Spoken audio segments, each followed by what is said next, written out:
Abdurrahim O'tkir Apandi va Iz. Nuriya Rahman. Yaqında bir qarindishimiz o'zining yerlik tonishlari orqali bir qitimliq adabiy ijodiyatlar suhbatida marhum Abdurrahim O'tkir Apandining Iz nomli she'rini asos qilgan holda donliq Uyg'ur adabimizni faoliyat ishtirokchilariga tonishtirish fursatiga erishganligidan hayajonlanib xabar berdi. Bu fursatdan foydalanib Uyg'ur tarixi, madaniyati, shundaqla Uyg'urlarning bugungi vaziyatini qisqacha anglashdak bir qimmatli sharoit yaratilganligidan hammamiz xush bo'ldik. Shuning bilan bir vaqtda bu qarindishimiz o'zining chet elliklarga Abdurrahim O'tkir Apandini qanday tonishtirish haqida jiddiy o'ylanib qolganligini aytdi. O'zimning bu faoliyatga qatnasha olmaydiganligimdan afsuslandim, ammo Abdurrahim O'tkir Apandi haqida qisqacha bir tonishtirish maqolasi yozib berishni o'z ustimga oldim. Va shu qarindishimning o'rnida men bo'lgan bo'lsam, Uyg'ur xalqining bu to'kpikor o'g'lonini qanday tanishtirgan bo'lardim deb izlanishga boshladim. Menda donliq yozuvchilarimiz bilan bo'lgan suhbat xotiralari kirgizilgan Yozuvchilar bilan suhbat nomli bir kitob bor. Men bu kitobni uzundan beri nihoyatda e'tiborlab saqlab kelyapman. Turib qo'limga ilib o'qig'achqimi, muqovasi sal ko'prashqini boshladi. Bu qitim bu kitobdagi maqolalardan avtorning Abdurrahim O'tkir Apandi bilan bo'lgan suhbat xotirasini yana qayta o'qidim. Buningdan boshqa qo'limda bor Iz, Uyg'ongan zamin va Abdurrahim O'tkir she'rlari qatorli kitoblarni qayta varaqlab, ilgari o'qigan chog'larimda ostiga qalam bilan sizib o'tgan qurlarni, yeniga qo'shimcha yozib qoldirgan shu damdagi hislarimning xotiralarini qayta o'qidim. Men Abdurrahim O'tkir Apandining asarlarini favqulodda yaxshi ko'raman. Mening nazarimda Abdurrahim O'tkir Apandi Uyg'ur adabiyoti, Uyg'ur madaniyati, qisqasi Uyg'ur hozirgi zamon tarixidagi bir obida. Bundaq bir muhim zotni chet elliklarga, yana kelib ehtimol Uyg'urning kimligini bilmaydigan kishilarga qanday tanishtirish kerak? O'ylab baxsam, bu haqda o'zim uchun bo'lsa-mu, bir tafsiliyroq xotira qoldirishim to'liq zarur ekan.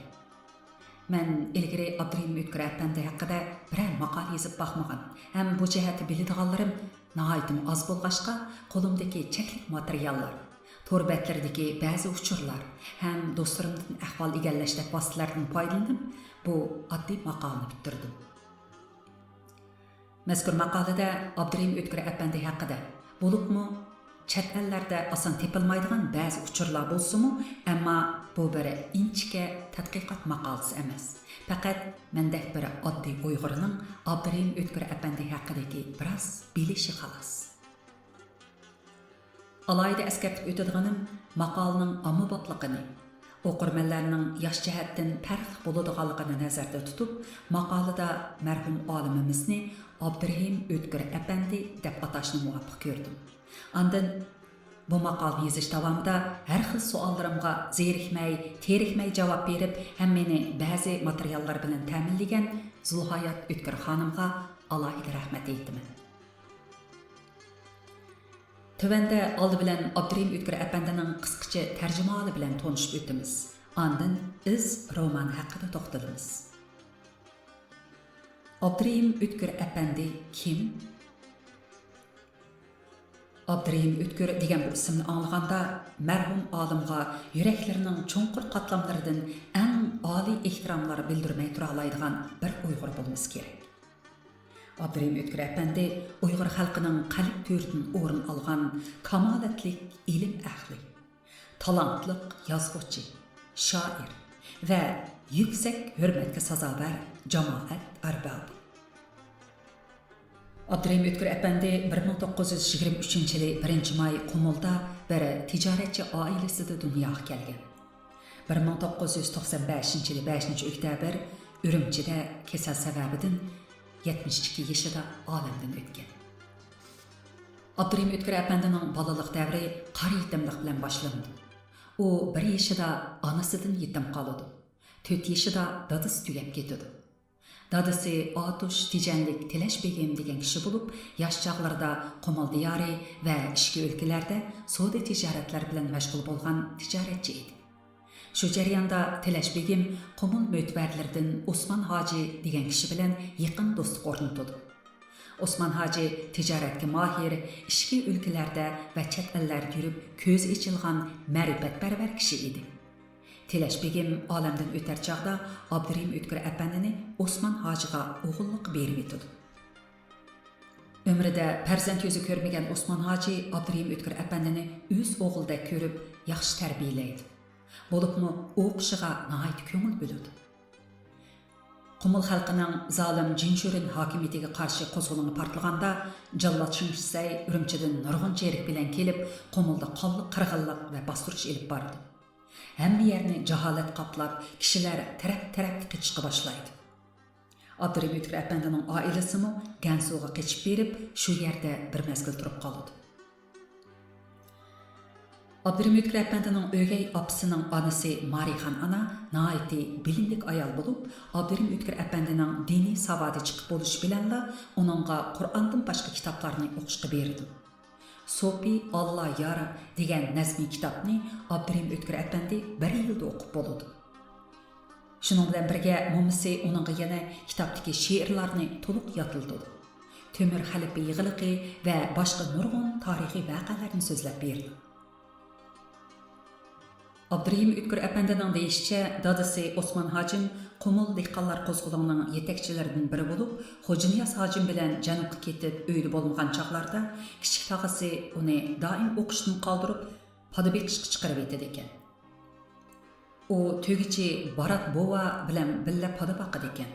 Barat Bova xalq tiliga nihoyat boy, hikoya, cho'chaklarga nihoyat usta odam bo'lib, har qanday gapni maqol tamsillar bilan so'zlaydigan kishi ekan. Barat Bova Abdurahim O'tkir apandiga nurg'un voqealarni so'zlab bergan, ko'p narsalarni o'rgatgan ekan. Abdurahim O'tkir apandining bolalik chog'larida beshdan kechirgan bu kashmishlari yumron qalbiga muhr bo'lib besilgan hamda keyingi ijodiy faoliyatlarda nihoyat muhim rol o'ynagan. Qumul dehqonlar qo'zg'oloni g'alaba qilgandan keyin 1934-yili Abdurahim O'tkir apandi oilasidagilar bilan Uchturponga ko'chib keladi. Abdurahim O'tkir apandi u yerdagi fanniy maktabga kirib o'qiydi. Uning xat savodi chiqib bo'lg'ashqa ham hisobdimi yaxshi bo'lg'ashqa biroqla 5-yilga kirib o'qiydi. 1935-yili bu maktabni bitirib, Oqsudagi Darul Mualliminga o'qishga kirib, 1936-yili bu maktabni bitirib, yana Uchturponga qaytib keldi. Shu yilning oxiri Urumchiga kelib, o'lkalik 1-o'rta maktabga imtihon berib o'tib, o'qishni boshlaydi. Urumchidagi bu maktabda sobiq Sovet ittifoqida o'qib qaytgan tunji turkumdagi Uyg'ur o'qituvchilar bo'lib, ularning Toshkentdan akelgan kitoblari o'quvchilar uchun to'liq qimmatli boylik hisoblanadi. Shu chaqlarda Abdurahim O'tkir apandi Rossiya adabiyotining vakillari Pushkin, Tolstoy va sobiq Sovet ittifoqi Uyg'ur adabiyotining bayroqdorlaridan Umar Muhammad, Turda Hasan qatorliqlarning asarlari bilan tanishdi. 1939-yili yozda to'liq o'tirni bitirdi va shu yili kuzda ana diyorimizdagi eng oliy bilim yurti bo'lgan Xinjiang institutining pedagogika fakultetiga o'qishga kirdi. Shu yillarda Jallod Shinsay nihoyat ilg'or shaxs qatorida o'tirga chiqib, ilm-fan o'rganishni, ilg'orlikni tashabbus qildi. Amaliyotda bu uning ilg'or kishilarni shollash nayrangi bo'lib, uzun o'tmayla har qaysi joylardagi ilg'or muallim va boshqa avangard kishilardan bo'lib, bir necha ming kishini tutib turmaga tashlaydi. Shu kishilar qatorida Abdurahim O'tkir apandining dadasi Osman Hacimmi, Xo'janiyaz Hoji qatorliq ilg'or zotlar bilan birga tutildi. Mol-mulki musodara qilindi. Tutqun qilinganlarning farzandlari bo'lsa, xoinning bolasi bo'lish sababli riyozat chekishga, ya'ni ishda bo'lsa ishdan haydalib, o'qishda bo'lsa maktabdan qo'g'linib, yaqin yurtlarga surgun qilindi. Shu vaqtdagi maktab mudirining oraga tushishi bilan Abdurahim O'tkir apandi beqib ilingan bola Osmonboyning o'z bolasi emas deb qaralib, shu qatimliq surgundan omon qoldi. Lekin familiyasini o'zgartirishga majbur bo'ldi. Shuning bilan Abdurahim O'tkir apandi o'z dadasi Tilash Hojimning ismini qo'llanib, familiyasini Tilashov deb o'zgartirib, gazetda e'lon qildi. Abdurim Ötkür Efendi 1942-yili Şinjan institutini bitirib, O'lkilik qizlar maktabining adabiyot o'qituvchiligiga taqsim qilindi. Ham shu yili umrlik hamrohi bo'lgan Xalcham opay bilan to'y qildi. Shu yillari Abdurim Ötkür Efendi bilan Lutfullah Mutallib Efendi to'nishuv yaqin do'stlarning bo'lib qoladi. Hatto bir-biriga adabiy taxallus hadiya qilishdi. Lutfullah Mutallib Efendi Ötkür degan taxallusni, Abdurim Ötkür Efendi bo'lsa Qaynam degan taxallusni berdi. Keyin Lutfullah Mutallib Efendi Qaynamga o'rkishini qo'shib, Qaynam o'rkishi degan taxallusni ishlatdi. Abdurim Ötkür Efendi asarlarini A.T. Ötkür, ya'ni Abdurim Tilashub Ötkür imzosi bo'yicha e'lon qilishga boshlaydi. 1944 yil martda Abdurim Ötkür Efendi siyosiy mahbus qatorida turmaga tashlandi. Uning gunohi mavjud ijtimoiy tuzumga bo'lgan noroziligi, ya'ni sobiq Sovet ittifoqida chiqadigan ham noiti maxfiy yo'llar bilan qo'lga tekkan bir qism Uyg'urcha jurnallardagi milliy ruhni urg'utadigan she'r va maqolalarni o'zi o'qib qolmay, yana o'quvchilarga o'qib berish, o'quvchilarga millatparvarlik ideyasini singdirish bo'lgan. O zamanlarda biraz ilg'or fikrlik bo'lganligi har qanday biri turmaga tashlangan. Hatto o'rta maktabda o'qiyotgan yosh o'smirlarni tutqun qilinib, turmalarga qamalgan. Turmadagilarning hayoti bo'lsa bir o'chum jallodning qo'lida bo'lib, turmaga kirgan odamning tirik chiqishidan umid yo'q edi. Jallod Shimshay vahshiylikda shu darajaga yetganki, o'zi ishkirga ketishdan ilgari hatto barliq turmalarga o't qo'yib, hamma mahbusni biroqla ko'ydirib bitishni planlab, benzin tonlarini kamerlarning ishigiga aklab qo'ygan ekan. Baxtga yarasha bu qonxo'r jallod belgilangan vaqtdan ilgari ishkirga ketishga majbur bo'lib, bu qora niyatiga yetolmaydi. Necha minglagan mahbuslar qatorida Abdurim Ötkür Efendi hayot qoldi. Abdurim Ötkür Efendi turmadagi chog'larda 3 viloyat inqilobi portlaydi. Turmadagi gunohkorlar ichidan tanlanib, mahbuslarga oshtamoq tarqatadigan xizmatchilar orqali 3 viloyat inqilobi haqidagi uchurlardan ancha-muncha xabardor bo'lib turadi. Abdurim Ötkür Efendining so'zlab berishicha, 3 viloyat inqilobining yolqinlari Manas daryosi bo'yiga kelganda, Gominning aksiyatchilari siyosiy nayron ishlatib, ommaning ko'zini bo'yash uchun bir qism ziyolilarni 1945-yilning aprel oylarida turmadan bo'shatdi. Yozuvchilar bilan suhbat 39-bet. Turmadan qo'yib berilgan 10 ming kishi qatorida Abdurim Ötkür Efendi turmadan chiqdi. Urumchida turish xatarlik bo'lg'achqa, turmadan qo'yib berilgandan keyin Qumulga ketgan rafiqasi Xalcham Tilashuva xonimni uxlash bahonasi bilan Qumulga ketdi. Xalcham Tilashuva xonimning Qumul adabiyoti jurnalida e'lon qilgan marhum Qadinasim Abdurim Ötkürni aslayman sarlavalik maqolasiga asoslanganda 1949-yili Abdurim Ötkür Efendi o'lkilik hukumatga muavin bosh kotiblik vazifasiga tayinlandi. Lekin hukumat ishlaridagi nohaqchiliklarga, hukumat amaldorlarining poraxo'rliklariga chidamay, vazifasidan tezda istiqo berdi. 1950-yildan 1970-yillarning oxirlarigacha Abdurim Ötkür Efendi ham oilasi sarsonlikda, qattiq rejim ostida yashaydi. Abdurim Ötkür Efendi turmalarga qamaladi. Emgak bilan chiniqtirish maydonlarida ig'ir jismoniy emgaklarga selinadi. Hatto yog'ochchilikni qiladi. Ayni chog'da Abdurim Ötkür Efendi bilan Urumchida tam qo'shni bo'lib o'ltirgan, hozir Shveysariyada o'ltirishliq Anvar Rahman Efendining shu qabohatlik yillarni aslab so'zlab berishicha, Anvar Rahman Efendi 1970-yillarning boshlarida bir mezgil Abdurim Ötkür Efendiga yog'ochchilik o'rganishga shogirdlikka kirgan ekan. Chiroyli yog'och o'rindiqlarni yasab, bozorga elib chiqib sotatdik. Ötkür Efendi jimg'ur, ammo tinimsiz kishi edi. Gapni oz qiladi, ammo to'xtamay bir ishlarni qilib yuratdi, deydi Anvar Rahman Efendi shu unutilmas chog'larni esga elib. Adabiy ijodiyatda bo'lsa, yezish ham asar e'lon qilish huquqi cheklangan Abdurim Ötkür Efendi sukutda turish yo'lini tanlaydi. 1980-yildan e'tiboran Abnum rayonlik ijtimoiy fanlar akademiyasining Millatlar adabiyoti institutida tadqiqot bilan shug'ullandi. Abdurahim Ötkür Efendi yaqinqi zaman Uyg'ur adabiyatining muhim vakillaridan biri. Biz uning jafoliq adabiy ijodiyat yo'liga nazarimizni og'dirganimizda, uning xalqimiz uchun naqadar qimmatli yodgorliklarni qoldirib ketganligini hurmat bilan ta'riflamay tura olmaymiz. Abdurahim Ötkür Efendi oliy maktabda o'qiyotgan chaqlarida maktab tamkestlariga ancha-muncha she'rlarni yozib turgan. Lekin u o'zini faqat 1940-yillardan boshlab rasmiy she'r yozishga boshlagan deb qaraydi. Abdurahim Ötkür Efendining nashr qilinib tarqatilgan asarlaridan Yurak mo'nglari 1946-yili Lanjut nashr qilingan, Tarim bo'ylari 1948-yili Urumchida nashr qilingan va Umr manzillari nomli 3 she'r to'plami, Qashqar kechisi va Ulug' ona haqida cho'chak nomli 2 dostoni, Iz va Uyg'ongan zimin nomli 2 parcha tarixiy romani bor.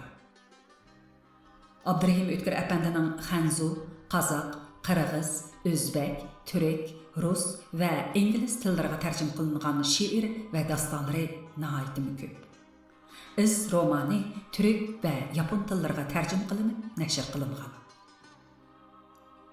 Abdurahim Ötkür Efendi yana Uyg'ur tarixidagi 2 angushtar turk tillar devoni bilan Qutatxu Belikning hozirgi zamon Uyg'ur tilida nashrga tayyorlanishi ham nashrdan chiqishiga zo'r tuhfalarni qo'shgan.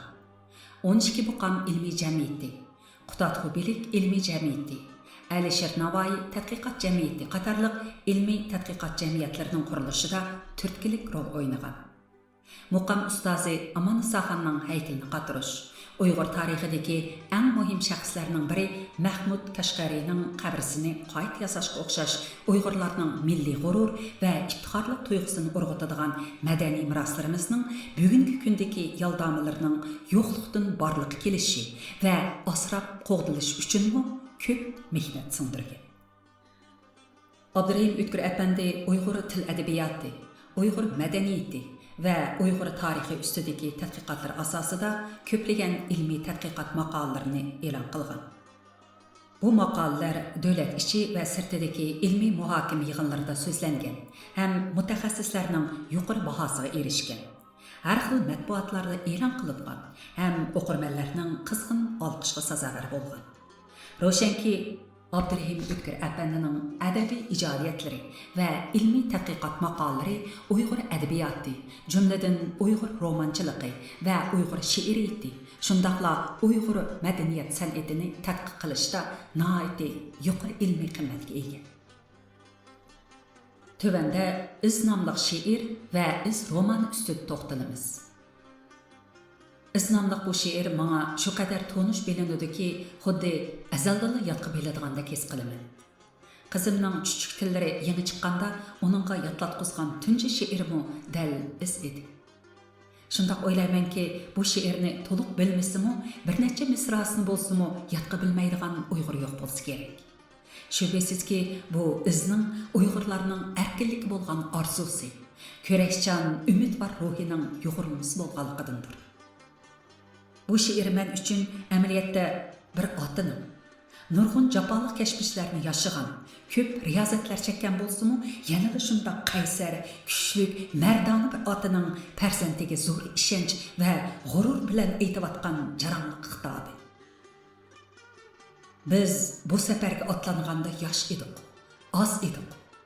Qara, bolalarimiz cho'ng bo'ldi, qo'shinlarimiz zo'raydi.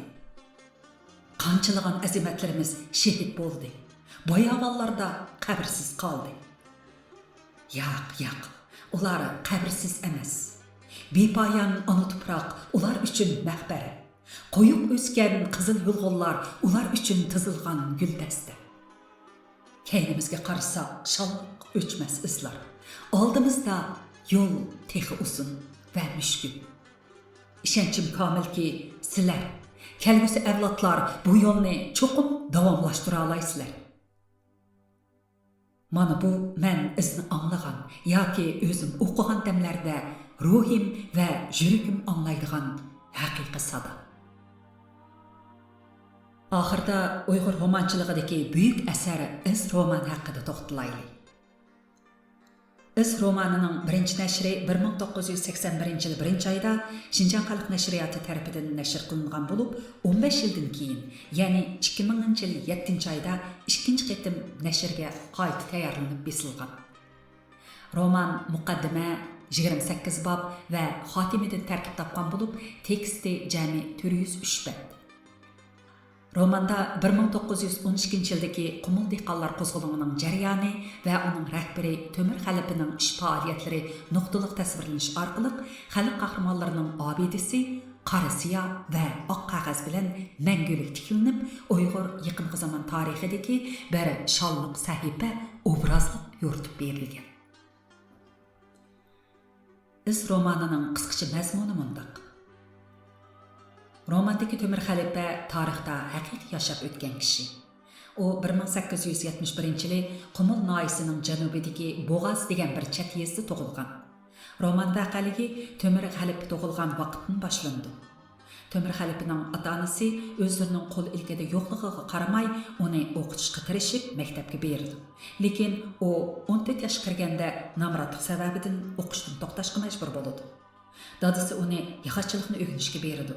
O'yilmagan yerdan shu hunar sababli Qumulga 54 yil van bo'lgan qonxo'r Shoh Maqsudning ayvon saroylarini selish, bezash ishlariga tutildi va u yerda 14 yil ishlaydi. 1907 yili Temur Xalipa Urumchiga chiqadi va ilg'or idealik kishilar bilan tanishadi, ham ularning ta'siriga uchraydi. Keyin dadasining vafot munosabati bilan Qumulga qaytadi. O Shoh Maqsud bog'ning chekidan oshgan zulmlarga chidamay, inisi Shokir bilan Qumulning shimolidagi Tangirtog' tizminlarining markaziga joylashgan Qo'ray tog'liq yeziga keladi. U o'zining yaxachilik hunari bilan kun o'tkazishga boshlaydi. O nurg'un odamlar bilan tanishadi. O'zining haqqoniyatni yoqlaydigan adolatparvarligi, ochiq yo'ruq, mardona mijozlari bilan kishilar orasida tanishishga boshlaydi. Shoh Maqsud Bog'ning har xil seliqlariga norozi bo'lib, xalqni zulmga qarshi chiqishga undaydi. Uzun o'tmay dehqonlarni tashkillab, chirik jazoni hukumatga qarshi qo'zg'olon ko'tardi. Qo'zg'olon g'alabadan g'alabaga yurib, ta'sir doirasi borgan-sir kengaydi. Qo'zg'olonchilar sepimi kun sayin zo'raydi. Shoh Maqsud Bog' bilan bo'lgan Qumul tog'laridagi janglarda Temur Xalipa o'zining donoligi, tadbirlikligi va botirligi bilan dushman qo'shinlarini ter-peran qilib etdi. Qumul tog'laridan eshib, hatto Turpan dehqonlar qo'zg'oloniga yordam berdi. Temur Xalipaning jang g'alabalaridan Xorazmga tushgan Yangzon Shin hokimiyati Temur Xalipani faqat muqaddas kitob Qur'on orqali bo'ysundira oladiganligini tushunib yetdi va Uyg'ur tilini sudak biladigan, Uyg'urlarning urf-odatlariga nihoyat pishiq, diniy maktabda o'qigan, musulmonlarning namoz o'tash qoidalarini yaxshi biladigan, hatto Qur'onni yodqa biladigan Li Shufuni ishga soldi.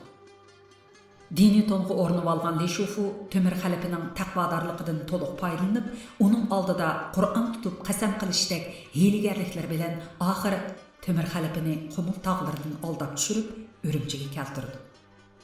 Temur Xalipa Urumchiga ilib ketilgandan keyin Qumul tog'laridagi jangchilar har xil vositalar bilan o'chiqtirildi. Temur Xalipa bo'lsa 1913 yili 9 ayning 7 kuni Urumchida fojialik holda qatl qilindi. Iz romani Uyg'ur romanchilik tarixida tarixiy temada yozilgan asarlar ichida alohida muhim o'rin egallaydi. Romanda qo'zg'olonning ko'tarilishidagi har xil ijtimoiy va siyosiy sabablar nihoyat jonliq, ta'sirli bayon qilinib, shu davrdagi siyosiy, ijtimoiy reallik va kishilarning psixik aloyidliklari ko'rsatib berilgan. Abdurahim O'tkir Apandi keyingi avlodlarga haqiqiy ma'lumotlarni, haqiqiy tarixni yetkazish orqali milliy kimlik engi susishib ketayotgan Uyg'urlarni uyg'otishni maqsad qilgan albatta. Abdurahim O'tkir Apandining so'ziga asoslanganda romandagi vaqalikning 70% prototip, ya'ni haqiqiy bo'lib o'tgan vaqalik. Qolgan 30% bo'lsa badiiy to'qilma bo'lib, romanni yozib bitirishga 1 yillik vaqt ketgan bo'lsa, romanni yozishdan ilgariki tekshirish, material to'plash va izlanish uchun 10 necha yil vaqt ketgan. Abdurahim O'tkir Apandi Temur Xalipa yashagan joylarga, jang qilgan tog'larga borgan. Shu vaqtdagi jangchilardan tepib, ular bilan tafsiliy suhbatlashgan, xotira qoldirgan. Natijada Uyg'urcha, Xanzucha, Ruscha va Turkcha birinchi qo'l materiallarga erishgan va bu materiallardan roman yozish davomida unumli foydalangan. Abdurim O'tkir Efendi bu romanni to'g'riliq so'z ichilganda meningcha iz romani muvaffaqiyatli chiqdi. Buning tüp sababi shuki, men eng avval chilliq ahamiyat berdim. Yasalmalıqdan, sun'iylikdan saqlandim deydi. Yazgıçılar bilan suhbat 42-bab. Kesib aytishga bo'ladiki, iz romani Uyg'ur xalqining yaqinqi zamon tarixining badiiy adabiyot vositasi orqali yorug'lik ko'rishi. Iz xalqimizning chin o'tmishi. Shundaqla u xalqimiz uchun unutilmas tarixiy saboq. Abdurim O'tkir Efendi xalqining o'tida kuyib, suyida oqqan xalq yozuvchisi edi. Abdurim O'tkir Efendi hayotidagi eng qiyinchilik chaqlardimi umidlik yashagan. Boshqalarni ham ilhomlantirib, umidvor bo'lishga yetaklagan mayak edi. Bulbul eyturi gulzorimdan ayrima. Lochin eyturi qonitimni qayrima. Men eyturman biliq suvsiz na qilur. Meni xalqim quchog'idan ayrima. Abdurim O'tkir Efendi, siz Uyg'ur xalqining qalbida mangu hayotsiz. Sizning xuddi Zarafshon ili daryolarga o'xshash o'rkashlab oqqan qimmatli ham ahamiyatli hayot musofimiz avlodlar uchun mangu o'chmas yorqin izdir.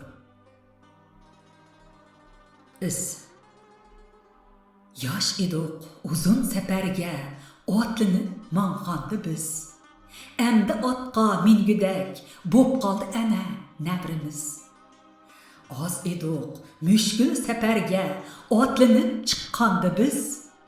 Endi cho'ng karvon otaldik, qoldirib cho'llarda iz. Qoldi iz cho'llar ora, gohi davollar doyana. Qoldi ni arslonlar, dash cho'lda qabrisiz. Qabrisiz qoldi demang, yulg'un qizargan dalada, gul chechakka purkinur, tongna bahorda qabrimiz. Qoldi iz, qoldi manzil, qoldi uzoqda hammasi. Chiqsa bo'ron ko'sti qumlar, ham ko'milmas izimiz. To'xtamas karvon yo'lidan, garchi otlar bak o'ruq. Tapqısı hiç bo'lmasa bu izni bir kun, navrimiz ya avrimiz. Janvar 2019-yil 12-noyabr.